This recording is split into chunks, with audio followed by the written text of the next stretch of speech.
Pag tiningnan natin yung kasaysayan ng iba't ibang mga bansa na lumaban sa suliranin tungkol sa illegal na droga, nakikita natin na yung experiences ng mga bansa na nag-resort sa violence, nag-resort sa pagtingin sa laban na ito ay isang military game, walang nag-succeed doon. Hindi lang yung Colombia.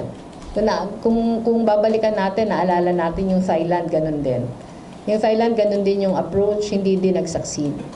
Tingin ko, mahalaga yung statement ng former president of Colombia dahil dumaan siya sa ganun na track. Mahalaga yung kwento niya, hindi para sundin natin, pero para pulutan natin ang aral.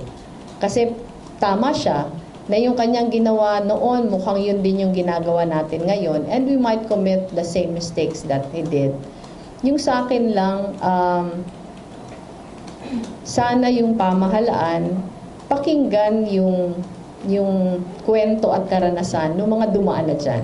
Para sana hindi natin nauulit yung lahat na mali na nangyari in the past. Kung babasahin natin yung statement nung dating Pangulo ng Colombia, kinikwento niya na hindi talaga ito military problem, pero ito ay social problem. Kinikwento niya na yung lahat na efforts ng kanyang administrasyon noon, binuhos niya sa pakikipaglaban sa problema sa droga. Kinikwento niya kung ano yung, paano nag-backfire yung problema. Kinikwento niya na kahit grabe yung resources na ginamit nila, hindi naman nabawasan yung problema. At bagkus ay may umusbong pa ito sa mga ibang mga bagong problema na mukhang mas malaki pa kesa dun sa nilalabanan. Kung titingnan natin yung past 7 months natin, parang inuulit natin yung ganong cycle.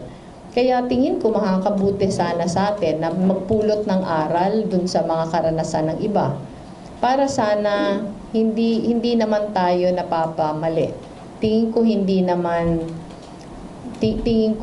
naman makakasama sa atin na makinig.